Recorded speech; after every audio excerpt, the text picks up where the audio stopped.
fighters, back with another one.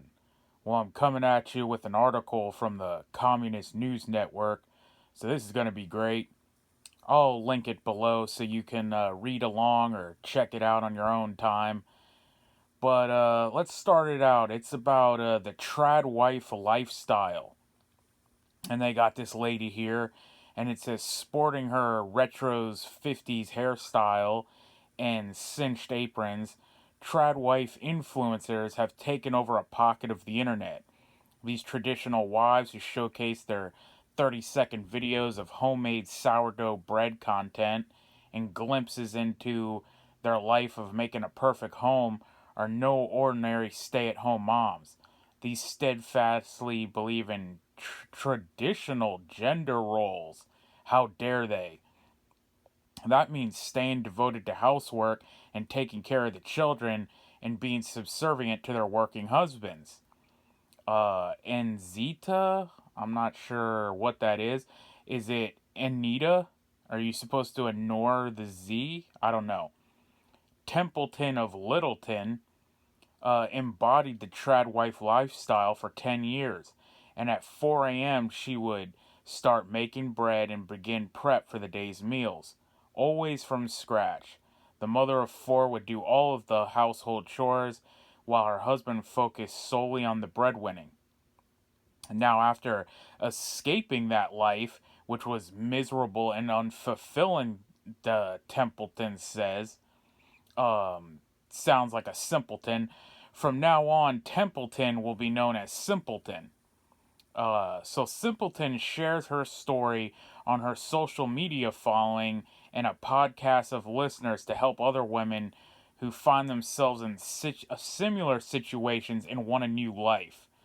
So basically, this whole article is going to be trashing trad wives and, just allow your daughters to become the modern day Western, you know what.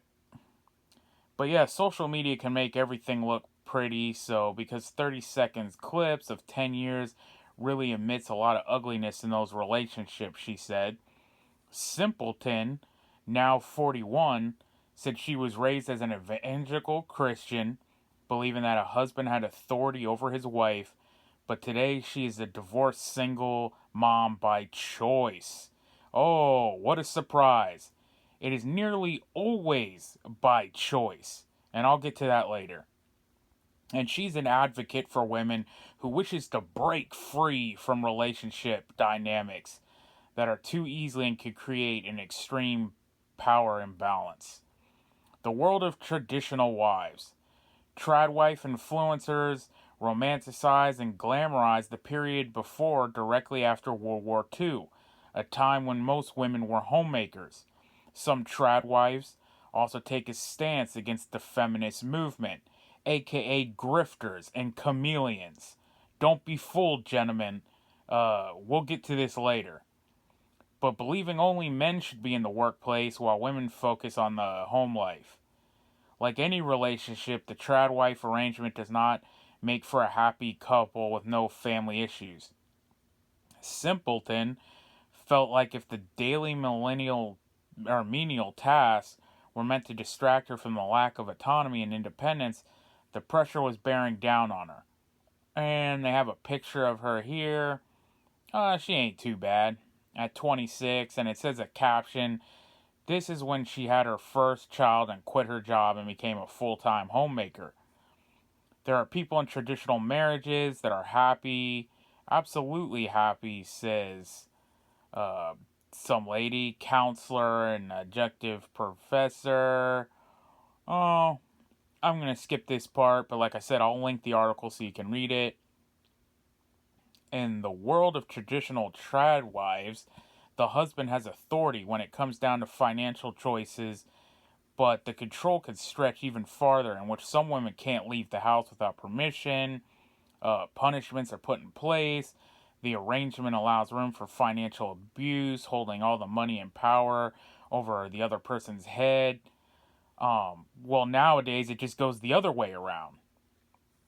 But emotional abuse, which leads to one partner losing their self-agency and confidence. Susan Digis White, a licensed counselor and professor of the Northern Illinois University Department Counseling and Higher Education of DeKalb, Illinois. Well, we know all these professors and, you know, woke people in positions of power nowadays that are pushing this garbage, so it can give you, the partner who's working awful, a lot of power. It should be a shared partnership. All of us should be encouraged to have this sense of agency, meaning we can be active and take control of our lives. At 24, Simpleton began to feel the pressure, and shortly after she got married at 26, she had her first child, quit her job, became a full-time homemaker. I was doing the things in life because I thought that's what you're supposed to do. And I thought that's when all my happiness in life would start, Simpleton said. Simpleton, who always wanted to be a mom, said she still felt alone. I started thinking, oh, maybe more kids. I'm not enough of a mother, so I just need more kids to really flex my mom muscle, and then I'll be fully satisfied. Simpleton's eldest child, who is only 6 years older than the youngest, but she still did not feel fulfilled. And then communication in her marriage was dwindling. Simpleton sought support from a therapist. Oh boy, and this is where it always turns. Who helped her realize the relationship was weighted and wrong. Yeah, that's what happens when you talk to these, woke professors, and they'll turn your wife on you in a heartbeat. Anytime that is something romanticized, you really have to question whether it really exists in reality. You're really risking and expecting actually the other person has your best interest in heart. Precautions to take. When Simpleton saw that her relationship was making her unhappy, she began steps that would help her be independent following the divorce. Oh, and here we go. So she got a job despite her 10-year gap in her resume and got her finances in order so she could take care of herself and 4 children. I don't really understand that because what is the husband no longer in the picture at all? Did she just hop up and leave and with nothing on her shirt on her back? Because that's not usually how it happens. Usually there's extortion by the barrel of a gun by the state that will take half of your earnings. And in some cases, even more. And, your home, your cars, and your vehicles, and everything. Your assets, all of it.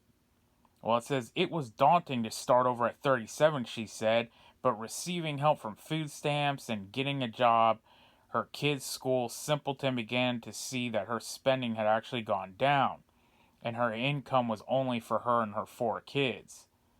When she left her traditional marriage, it was an instant relief. And Simpleton's advice for other women in the lifestyle is to think back when they were little girls and ask themselves what they truly wanted for their lives. So, yeah, it's an instant relief, and all of a sudden her life got better when she was living on her own in food stamps in some apartment, trying to make income for her 4 kids. Like, how does that possibly make sense? And it goes on and on and on. You don't want your entire identity to be wrapped up in anything, says this one California State University director. It just goes on and on. And then they come, where's this one part? Yeah, you want to make sure the stay-at-home partner has some balance in their life and pursue passions they're interested in. It's not just their partner's passions, said Campbell, a former professor of psychology. Again, it's all these California psychologists, right, that got to the wife, and they're doing all this stuff. And then it goes into this article of one lady who says she's happy living the trad wife lifestyle, and then there's another lady who was like in the worst of worst positions, who was like her husband beats her and all this stuff. And of course they're gonna try to paint it in a bad light. But this was just an article I read. I figured I'd touch on it, and I've touched on it a little bit before. I think I did a video about, I maybe titled that Modern Western Women, and I think it was after the Steven Crowder divorce or something like that. and how the whole trad wife lifestyle, it is a big thing being pushed recently. But I wanted to make the point that there is no such thing as the modern trad wife. If you're listening to this and you think you have a trad wife, or you're dating, and you've talked with your girlfriend or something about being a trad wife, she's only pretending and LARPing as a trad wife as long as it meets her needs and she's happy with it. The moment that it doesn't is when it ceased to exist, and she can just run away and then have the state do her bidding for her. It's all an act. But this is a topic that's been touched on a lot, and it's not just by the Communist News Network. Fox has done articles, mainstream conservative outlets. Candace Owens has talked about it. I mean, she hasn't made her whole career on it, but there's channels like Roma. Should they call it the Roma Army? Pearl Davis, she does Pearly Things or something like that. And I don't even really watch these people. I've watched it at some point, but yeah, they're making 6 figures and sometimes 7 figures off of saying the same things that a lot of us in the community have said for a long time. And Laura Southern did a podcast with Undead Chronic and Hammer. At least she had the guts to get on there, and they debated and called her a feminist and pretty much smashed all her views. And then she bounced back and threatened to sue them if they didn't take it down or something like that. There was some big controversy going on there. But there's a lot of chameleons and grifters within the movement who are making money off this. And they are asking the questions, what's going on with men in today's society and all this stuff. And this is probably why they're starting World War III. They're like, okay, well, the men aren't getting married. They're not doing the jobs. They're not, doing anything because there are no benefits. You've taken their role, like everything in this country. It's good is bad, or good, evil is good, and good is evil. And, up is down, down is up, and we're living in upside down clown world. And everything's flipped on its head, and you've taken away all the benefits. And then you ask why they don't participate, in the rigged system. So again, that's probably why they're starting up World War III, and they're like, hey, let's just get them to go fight and die in our wars. We can still use them as meat shields and throw them into the meat grinder. So that's what's getting ready to happen. I'll do a whole nother video on that. But yeah, the trad wife thing, man, is, it's a fallacy going on, and you got these, a lot of, these women are hopping on there, hopping on the content, and because, they just want to see a pretty face say what they want to hear, which in, like some cases, Roma's not pretty, but, well, I'm not going to say that. It's all in the eye of the beholder. I just don't like the tattoos. I figure you take the tattoos off, she'd be, look somewhat, appealing. I'm not into the tattooed look, but, I guess it depends. Like, if you're an artist or something, like Kat Von D recently, blacked out her tattoos and stuff because she said it no longer, resonates with her Christian values and the lifestyle she's trying to lead now. But, that's kind of just what I wanted to get into, touching on that topic. Let me know what you think. And stick around for some of the new content. I got some gear reviews coming up, stuff like that. So, till the next one, you know what I always say, we are on our own. No one's coming to save us. So get right with God, because only God can save you. Freedom Fighters out.